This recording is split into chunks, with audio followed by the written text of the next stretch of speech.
14장 열단원 두 번째 시간입니다. 지난 시간에는 내부 에너지, 열의 정의, 1칼로리가 4.186주울이라는 것, 열 용량과 비열에 대해서 공부를 했어요. 여기서 내부 에너지는 뭐였죠? 물체를 이루고 있는 분자들의 총 에너지였죠. 그럼 이상기체의 내부 에너지를 볼까요? 이상기체의 경우에는 분자가 점이에요. 그리고 분자들 사이에 작용하는 힘이 없어요. 그렇기 때문에 포텐셜 에너지를 가지지 않아요. 그래서 오직 뭐만 가진다? 분자들은 운동 에너지만 가져요. 그래서 이상기체의 내부 에너지는 분자들의 운동 에너지의 총합과 같아요. 그 다음에 열은 두 물체 사이에서 무엇이 있는, 온도가 다른, 또 차이가 있는 두 물체 사이에서 흐르는 에너지. 그 다음에 1칼로리를 알아보니 4.186주울이더라. 주울에 의해서 이제 밝혀진 사실이죠. 주울이라는 과학자에 의해서.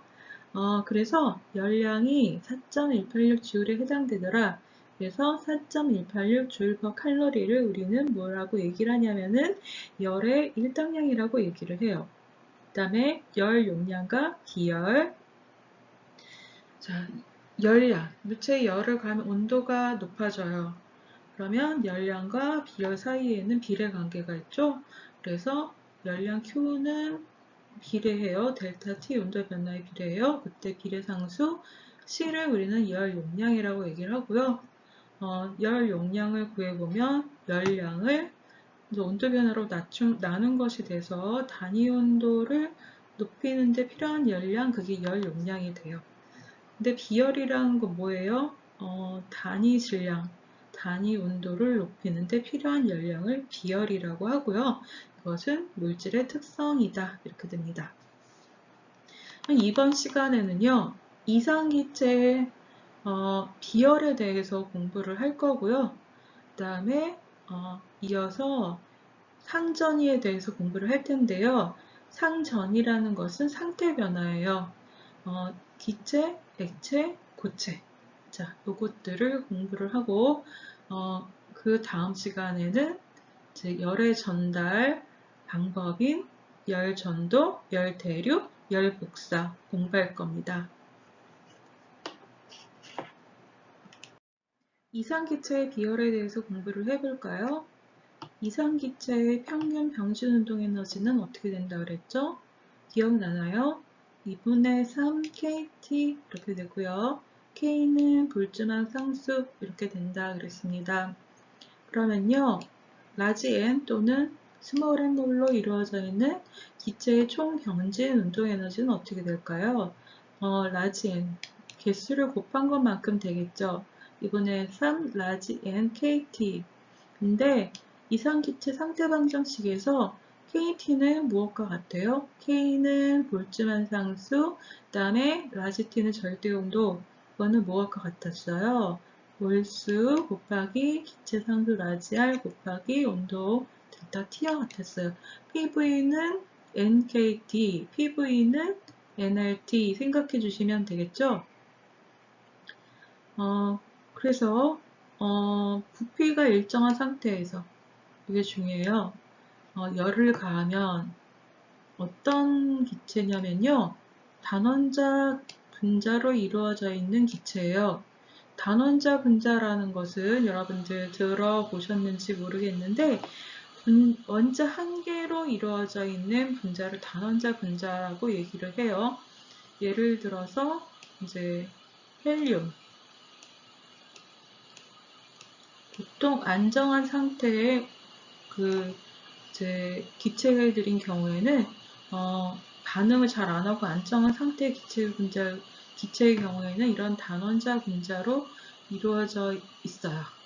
그래서 예를 들어 헬륨 같은 경우에는 단원자 분자로 이루어진 기체인데요. 이 기체의 열을 가하면요, 부피가 일정하기 때문에 기체의 부피가 일정하기 때문에 가해준 열이 다 내부 에너지로 전환이 돼요. 내부 에너지로 전환이 되는데 이상기체 같은 경우에는요, 기체를 이루고 있는 분자가 점이에요. 점이기 때문에 점들 사이에서는 점이기 때문에 부피가 없어요. 그리고 그리고 상호작용을 안 해요. 포텐셜 에너지가 없고요. 그래서 이상기체는 내부 에너지만을 가져요. 운동 에너지만을 가져요. 그래서 이상기체의 내부 에너지는 운동 에너지의 총합과 같다. 이런 얘기를 하죠. 그래서 기체가 부피가 일정하게 유지되는 상태에서 기체에 열을 가해주게 되면은 내부 에너지가 변하는데 여러 모두보다 운동 에너지가 증가하게 된다. 그런 얘기가 되겠습니다. 뭐라고요? 기체 중에 이상기체는 기체 분자의 크기가 점이에요. 그리고 분자들 사이에 작용하는 힘이 없어서 기체 분자들이 포텐셜 에너지를 가지지 않고 운동 에너지만 가져요. 그래서 이상기체의 내부 에너지는 기체 분자들의 운동 에너지의 총합과 같아요. 근데 기체의 부피가 일정하게 유지된 상태에서 기체에 열을 가해주게 되면은 내부 에너지가 증가하는데 결국 뭐가 증가하는 거다? 이상기체의 운동 에너지가 증가하는 것이다. 이런 얘기가 되겠습니다. 그래서 열을 가해주면은 기체 분자들의 운동 에너지가 증가한다. 병진 운동 에너지가 증가한다. 그러면 어떻게 될까요? 아까 뭐라 그랬죠? 병진 운동 에너지는 2분의 3 KT 또는 2분의 3 NRT, 2분의 3 NKT 또는 2분의 3 NRT 이렇게 된다고 그랬죠? 그럼 뭐가 올라갈까요? 온도가 올라가게 됩니다. 이렇게 되는 거죠. 그래서 2분의 3 NR 델타 T 이렇게 된다. 그런 얘기가 되겠습니다. 그럼 여기서 자, 몰비열을 한번 생각해 봐요. 앞에서는 우리가 그냥 비열이라고 그랬는데 몰비열이라는 것은 1몰당 비열이에요. 앞에서 비열은 뭐였죠? 단위 질량당 비열이었어요. 근데 여기서 이상기체의 경우에 몰비열을 이제 얘기를 합니다. 단위 몰당. 그러면은 단위 몰당 비열이니까 기체 가해준 열량을 뭐로 나누면 몰수로 나누면 단위 몰당 열량이 되겠죠? 그리고 그것을 다시 온도 변화로 나누면 단위 몰당 단위 온도를 높이는데 필요한 열량이 되겠습니다. 그래서 우리는 뭐라고 얘기를 하냐면요. 몰비열이라고 얘기를 해요. 그래서 열량을 여기로 와서 열량을 한번 뭘로 나눠보세요. N으로 나눠보고 온도 변화 델타 T로 나눠보면 뭐가 남죠? 2분의 3 R 이렇게 돼요. 그래서 계산을 해주게 되면은 12.5 줄 퍼 켈빈 몰 퍼 몰 이렇게 되는데요. 이것을 우리는 뭐라고 얘기를 하냐면요. 몰 비열이라고 얘기를 하는데요. 단원자 이상기체의 몰 비열이다 이렇게 얘기를 해요. 자, 요거 값은 여러분들이 알아두시는 게 좋아요. 자, 많이 익숙해질 겁니다. 2분의 3 R, R은 기체상수. 자, 이게 뭐죠? 단원자 이상기체, 단원자 분자라고 얘기를 하고요. 단원자 분자의 이상기체의 몰비열이다. 1몰당 단위 온도를 1도씩 높이는 데 필요한 열량. 근데요, 이원자 분자도 있어요. 예를 들어서 H2 이거는 수소 기체 분자인데요. 수소 원자 2개로 이루어져 있는 기체예요. 자, 이건 수소 기체도 물론 이상기체여야 될 텐데 이상기체는 아니더라도 압력이 낮거나 이제 그 부피가 굉장히 큰 기체가 있을 때 그 기체들은 이상기체와 거의 유사한 그 상태가 돼요. 그래서 이제 그렇다는 가정하에 이원자 분자를 연료로 이루어져 있는 기체 같은 경우에는요, 몰 비율이요. 조금 전에 구했던 2분의 3 R보다 커요. 정확하게 말해서 그 경우에는 2분의 5 R이 돼요. 왜 그럴까요? 그 단원자 분자 같은 경우에는요, 병진 운동만 해요. 근데 이원자 분자 같은 경우에는요, 회전 운동도 하거든요. 회전 운동도 하기 때문에 가해준 열량이 회전 운동 에너지로도 사용이 돼요. 그래서 온도를 같은 온도만큼 높여주려면 더 많은 열량을 가해줘야 돼요. 그래서 몰 비율이 더 커요. 그래서 2분의 5R 이렇게 되는데요. 다음 페이지의 그림을 보시면 좀 더 확실하게 이해할 수가 있겠습니다. 부피가 일정하다는 것을 등적이라고 얘기를 하고요. 그런 이제 이상기체의 경우에는 가해준 열량이 모두 내부 에너지로 전환이 되는데, 이상기체는 내부 에너지가 뭐라고요? 운동 에너지의 총합과 같다 그랬어요. 왜냐하면은 분자들 사이에 작용하는 힘이 없어서 포텐셜 에너지가 0이고요. 분자들 크기가 점이에요. 그래서 내부 에너지가 운동 에너지의 총합과 같아요. 그래서 앞에서 몰 비율을 구했죠. 근데 부피가 일정하기 때문에 이때 몰 비율을 등적 몰 비율이라고 얘기를 해요. 그래서 단원자 분자 같은 경우에는 2분의 3 R이라고 얘기를 했어요. 자, 근데 왜 3이라는 숫자가 붙었을까요? 기체 분자가 있을 때 병진 운동을 할 수 있는 독립적인 세 방향이 뭐냐면 X, Y, G축 이렇게 되기 때문에 3이라는 숫자가 붙게 된 것이고요. 자, 이원자 분자 같은 경우에 등적 올 비율은 자, 이렇게 세 축의 운동과 더불어서 회전 운동에 의한 회전 관성을 우리가 고려해야 돼요. 그래서 운동에 필요한 에너지 말고 병진 운동에 필요한 에너지 말고 회전 운동에 필요한 에너지를 더 고려를 해줘야 돼요.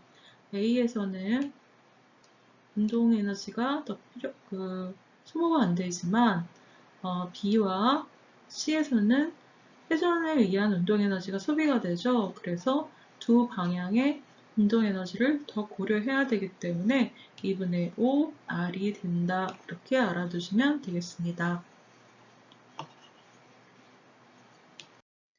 실린더 20.0도씨 5.0 기압 제논 기체. 제논 기체는 단원자 분자 기체예요.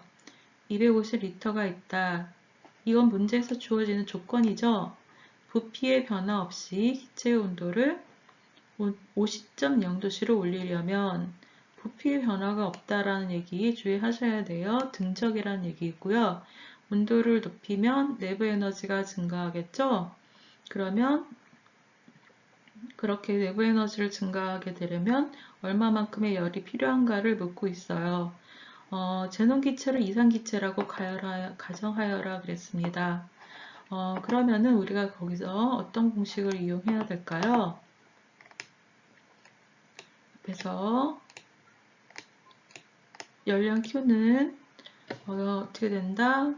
몰수 곱하기 몰비열 곱하기 온도 변화 이렇게 된다 그랬죠? 그리고 몰비열은 어떻게 된다 그랬어요? 단원자 분자의 경우에는 2분의 3 R 이렇게 된다 그랬죠? 그래서 가해줘야 되는 열량은 이렇게 됩니다. 근데 여기서 온도 변화는 여기서 50도씨, 마이너스 0도씨, 20도씨에서 30도씨가 되고요. 그리고 R은 알아요. 근데 몰수를 모르죠. 몰수를 계산해 주려면 어떻게 해줘야 될까요? 우리가 압력, 온도, 압력, 부피 나와 있어요. 그러면 거기서 우리가 어떤 걸 이용해줘요? PV는 NRT, 이상기체 상태 방정식. PV는 자, 어떻게 된다고요? N, R, T 이렇게 돼요. 그래서 R을 구할 수가 있어요. 여기서. 자, 그래서 R은 8.31. 그 다음에 온도는요, 절대 온도여야 돼요. 그래서 220도씨에서 절대 온도를 구하려면 273.15를 더해줘야 되겠죠. 그래서 293.15 켈빈이 되는 것이고요. 그 다음에 압력은요, 1기압이라고 나와 있는데요. 1기압은 1.01 곱하기 10의 5승 파스칼이에요. 그래서 여기서 이제 압력을 파스칼 단위로 해줘야 되고요. 그 다음에 리터는요, 1리터는 10의 마이너스 3승 세제곱미터예요. 그걸 보여주고 있는 그림이에요. 가로, 세로 높이가 10cm인 부피를 1리터라고 얘기를 하고요. 그것을 세제곱미터로 환산하면은 10의 마이너스 3승 세제곱미터가 돼요. 그래서 값을 대입해줘서 계산해주게 되면은 51.8몰이 됩니다. 그래서 여기 51.8몰 기체 상수, 그 다음에 온도 변화 대입해주게 되면은 그래서 19kJ이라는 값이 나오게 되는 것이죠. 그래서 19kJ를 가하면 킬로줄의 열을 가하면 온도가 20.0도씨에서 50.0도씨로 올라갑니다. 이런 얘기가 되겠습니다. 이번에는 상전이에 대해서 공부를 할 텐데요. 상전이란 다른 말로 상태 변화입니다. 물체의 열을 가하면 온도가 올라가죠. 그러면서 상태가 변해요. 고체가 액체로 되고 액체가 기체로 되고 또는 고체가 기체가 되기도 하죠. 이런 상전이를 페이즈 트랜지션이라고 얘기를 합니다. 물의 경우에는 자, 열을 가했을 때 온도가 어떻게 되는지 볼까요? 마이너스 25도씨에 얼음이 있어요. 자, 여기 포인터로 표시를 해볼게요. 마이너스 25도씨에 얼음이 있어요. 근데 여기에다가 열을 가하게 되면은 온도가 올라가요. 그래서 0도씨가 되면 그때부터 녹기 시작해요. 그러면 얼음과 물이 그때부터 공존하게 되죠. 그래서 다 녹으면 그때부터는 다시 어떻게 돼요? 액체 상태에서 온도가 올라가게 돼요. 그리고 100도씨가 되면은 그때부터는 물이 수증기가 되면서 물과 수증기가 공존해요. 그래서 수증기가 다 되면 수증기의 온도가 올라가는 것입니다. 그래서 이렇게 얼음이 물이 되는 동안에는 온도가 변하지가 않고요. 역시 물이 수증기가 되는 동안에는 온도가 변하지가 않아요. 왜냐하면 가해준 열량이 상태 변화에 사용되기 때문입니다. 이렇게 가해준 열량이 상태 변화에 사용된다. 상태 변화에 사용되는 열을 우리는 잠열 또는 숨은 열, 영어로는 레이턴트 힛 이렇게 얘기를 해요. 그래서 얼음이 물이 될 때 잠열은 80kcal per kg이고요. 물이 수증기가 될 때 잠열은 540kcal per kg이 되고요. 이것을 킬로줄로 얘기하자면 333.7kJ per kg이 되고요. 그 다음에 물이 수증기가 될 때는 2256kJ per kg이 됩니다. 보기 14.5 흔히 물 100도씨에 의한 화상보다는요. 100도씨에 의한 수증기에 의한 화상이 더 크다라고 얘기를 해요. 그 이유는 무엇일까요? 100도씨의 물에 의한 물이 전달하는 열량보다요. 수증기가 이제 표면에 닿아요. 그랬을 때 물로 응결해요. 그랬을 때 발생하는 열량이 더 커요. 무엇보다 물이 전달하는 열량보다. 그래서 수증기에 의한 화상이 더 크다 이렇게 얘기를 합니다. 얼마만큼의 그 열이 전달되냐면은 킬로그램당 2256 킬로줄에 해당하는 열량이 전달되는 것이죠. 그래서 물에 의한 화상보다는 수증기에 의한 화상이 더 크다. 그래서 수증기를 여러분들이 조심을 해줘야 돼요. 왜? 물이 전달하는 열량보다 수증기가 표면에 닿았을 때 수증기가 응결해요. 그러면서 발생하는 열이 있겠죠? 열의 양이 물이 전달하는 열의 양보다 더 크기 때문에 그런 것이다. 그래서 이제 말하자면 상태 변화에서 발생하는 열, 그게 얼마죠? 2256 kJ per kg 이렇게 돼요. 여러분들이 요거 알아두세요. 액체가 기체가 될 때에는 열을 흡수해요. 반대로 기체가 액체로 될 때에는 열을 방출해요. 그래서 수증기가 우리 손 표면에 닿아서 액체가 될 때, 물이 될 때는요, 열이 방출이 되면서 그 열에 의해서 우리 손은 화상을 입게 되는 것입니다. 14.7 보기 14.7 은장식물 만들기. 자, 여기 사실 처음 얘기하는 것 같지만 이 슬라이드 2페이지를 만드는데 지금 한 트라이를 한 3번 정도 하고 있어요. 자, 성공하길 바라주세요.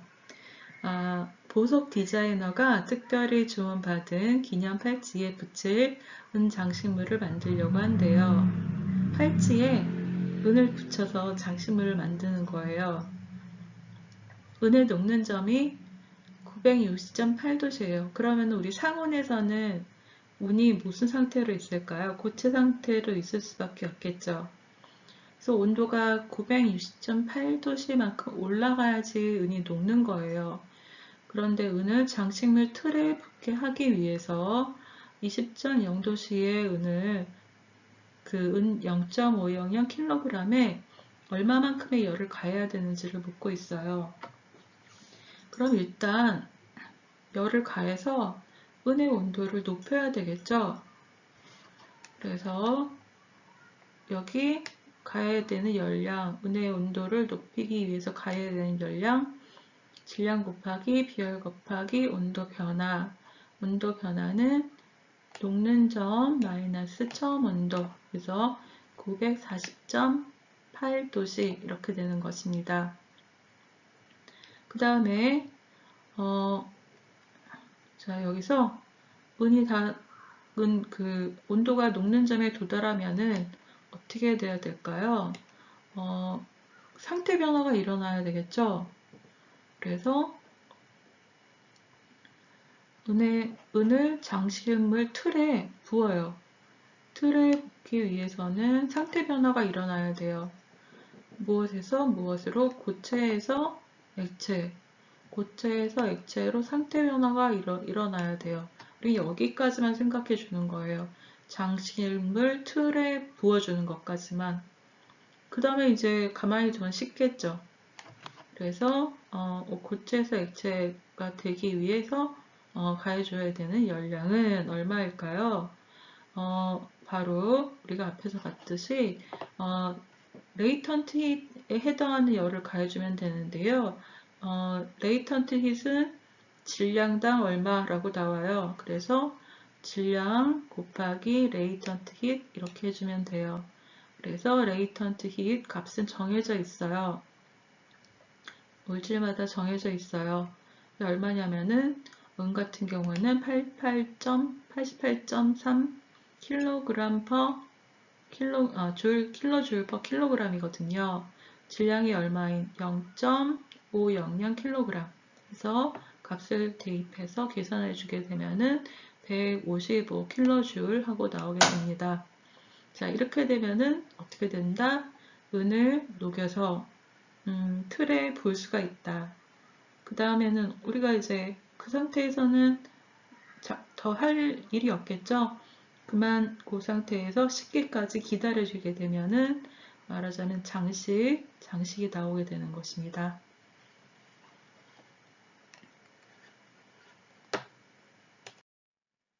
보기 14.8 얼음 얼리기 문제인데요. 20.0도씨의 물이 마이너스 5.0도씨에 얼음으로 될 때 방출되는 열량이 얼마인가를 계산하는 그런 문제예요. 열을 제거한다는 얘기는 열을 방출한다 그런 얘기가 되는 것입니다. 단계를 보자면 20.0도씨의 물이 0도씨의 물이 되어야 되고요. 0도씨의 물이 0도씨의 얼음이 되어야 되고 0도씨의 얼음이 마이너스 5.0도씨의 얼음이 되어야 되는 것이죠. 먼저 20.0도씨의 물이 0도씨의 물이 될 때 방출되는 열량은 어떻게 될까요? 비열 곱하기 물의 질량 곱하기 물의 비열 곱하기 온도 변화. 온도 변화는 나중 온도가 0도씨니까 0도씨 마이너스 20도씨 그래서 마이너스 20.0 켈빈. 그래서 열량이 마이너스가 돼요. 열량이 마이너스가 된다는 얘기는 열량이 방출된다. 그런 얘기가 되겠습니다. 그 다음에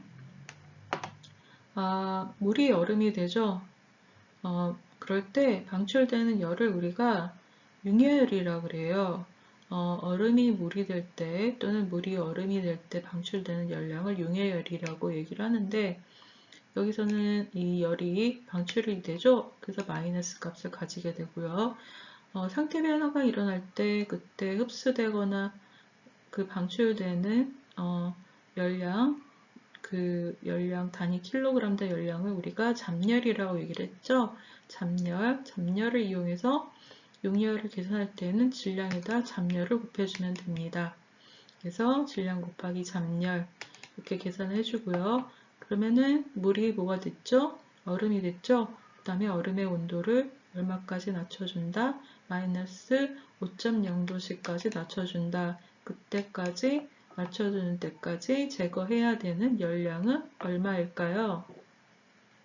바로 질량 곱하기 얼음의 비율 곱하기 온도 변화. 온도 변화는 여기서 나중 온도가 마이너스 5.0도씨이기 때문에 5.0 마이너스 0.0 해서 마이너스 5.0 켈빈이 됩니다. 이렇게 해서 첫 번째 물의 온도를 20도씨에서 0도씨로 낮추는 때 제거해야 하는 열, 그 다음에 융해열, 물이 얼음이 될 때 방출하는 열, 그 다음에 얼음의 온도가 0도씨에서 마이너스 5.0도씨로 낮아질 때 방출하는 열, 제거해야 되는 열 다 더해주게 되면은 식이 이렇게 되고요. 식이 이렇게 되고 여기까지는 간단해요. 그래서 값을 대입해 주게 되면은 214kJ이 나와요. 식은 간단한데요. 값이 약간 깔끔하지는 않죠? 네, 원리를 알아두시면 되겠습니다.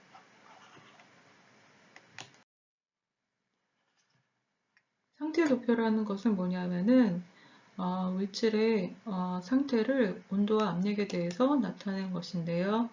그림과 같이 물, 수증기, 얼음 이 상태를 압력, 애트모스피어, 그 다음에 온도에 대해서 나타낸 것을 말합니다. 요 이제 곡선에서는 두 개의 물질이 공존을 해요. 여기서는 물과 수증기가 공존을 하고, 여기 직선에서는 얼음과 물이 공존을 하고, 그 다음에 이 아래에서는 수증기와 얼음이 공존을 합니다. 가운데 이 점에서는 세 가지 상태가 공존을 해요. 그걸 우리는 상중점이라고 얘기를 합니다. 그러면은 여기서 이 그래프로 알 수 있는 게 뭐냐면은 온도가 몇 도씨일 때 상태 변화가 일어나는 기압이 몇 기압인지 알 수가 있는 것이죠.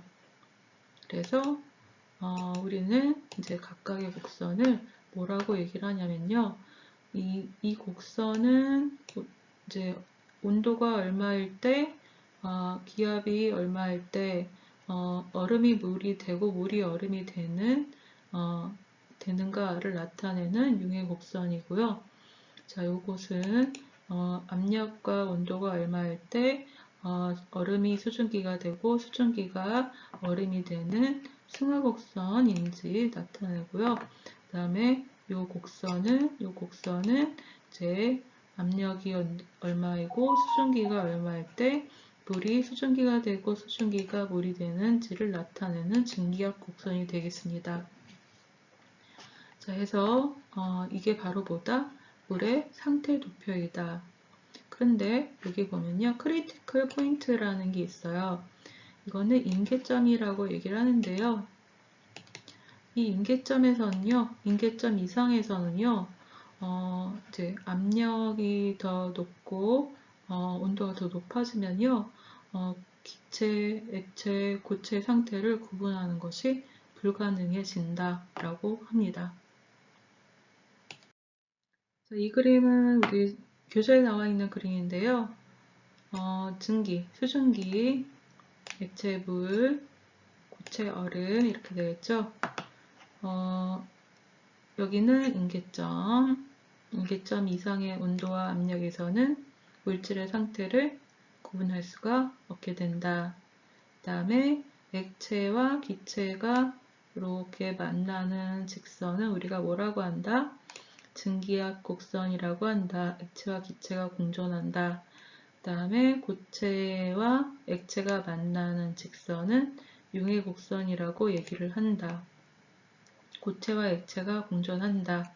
그 다음에 여기 증기와 고체가 만나는 그 곡선은 우리가 승하곡선이라고 한다. 고체와 증기가 공존을 한다. 그랬습니다. 그 다음에 여기는 상중점이라고 얘기를 한다. 고체와 액체와 기체가 공존을 한다. 그랬어요. 자, 그러면 여기서 A 지점에서 물질의 상태는 뭘까요? 액체, B 지점에서는 증기, 기체, 그 다음에 Q에서는 고체 이렇게 되겠죠. P에서는 고체와 액체가 공존을 하죠. 자, 그 다음에 우리가 또 알아둘 건 뭐냐면요. 온도가 100도씨일 때 자, 여기 이 지점이 되죠. 그렇다는 얘기는 기체가 액체로 변한다. 압력 얼마에서? 1.0 압력에서. 그렇다는 거. 그 다음에 삼중점의 온도는 얼마다? 0.01 도씩이다. 절대 온도로는 273.16 켈빈이다. 그렇다는 얘기가 되겠습니다. 그 다음에 또 한 가지 여러분들이 알아두셔야 될 건 뭐냐면, 자, 물 같은 경우, 또 이제 다른 몇 가지 물질 같은 경우에 보면요, 기울기가 이렇게 마이너스예요. 기울기가 이렇게 마이너스가 되는 물질들의 특성은요, 냉각을 시키게 되면은 특정 온도 이하가 되면 부피가 말하자면은 증가하게 돼요. 부피가 증가한다. 그래서 물을 예를 들어서 말하자면 3.98도씨, 약 4도씨가 되면요, 이제 냉각을 시키게 되면은 온도가 더 낮아지면은 부피가 팽창하게 돼요. 그래서 물은 얼면서 더욱 팽창하게 돼요. 그래서 물의 부피가 더 커지게 돼요. 얼음의 부피가 더 커지게 돼요. 물보다. 그래서 여러분들이 그 얼음을 얼리기 위해서 냉장고 안에 이제 얼음 각에다가 물을 넣고 이제 냉각을 시키게 되면은 얼음이 이렇게 볼록볼록 튀어나오는 것을 볼 수 있게 되잖아요. 그 이유가 뭐냐면은 물이 4도씨 이하가 되면요, 부피가 팽창하기 때문에 그래요. 그래서 얼음이 되면 더 팽창하게 돼요. 팽창해. 양은 같은데 부피가 팽창해. 그럼 밀도가 낮아지죠. 그래서 여러분들이 개울가 같은 데에서 겨울철에 보면은 얼음이 표면에 이렇게 떠 있는 걸 볼 수 있어. 물이 얼 때 표면부터 오는 것을 볼 수가 있어요. 이유는 얼음의 밀도가 물의 밀도보다 작기 때문에 표면부터 얼게 되는 것이죠. 그래서 얼음이 되면서 표면으로 올라와 가지고 표면부터 얼게 되는 것이다. 온도는요, 얼음이 온도가 더 낮겠죠. 그러니까 표면의 온도가 안쪽에 흐르는 물의 온도보다 더 낮아요. 그래서 물 아래쪽에 이제 겨울에 말하자면 겨울철에 그 겨울철을 잘 넘겨야 되는 여러 가지 생명체들이 살아남을 수가 있는 것이랍니다. 자, 이것은 이산화탄소의 상태 도표인데요. 자, 이산화탄소의 상태를 온도와 압력에 대해서 나타낸 것이죠.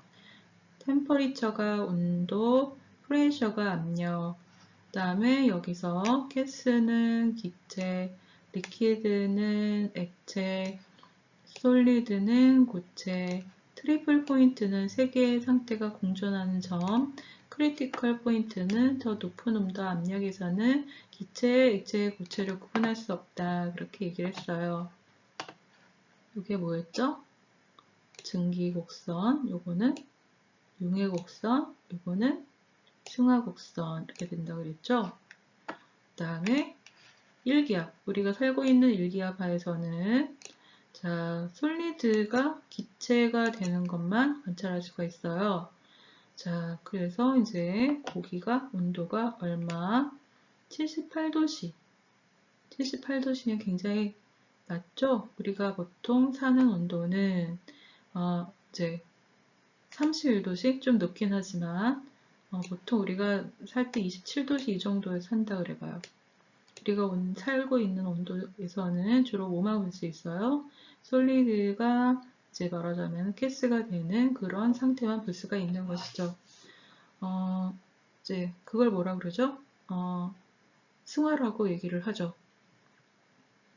이거는 여러분들 뭘 생각해 주면 되냐면요. 드라이 아이스를 생각해 주시면 돼요.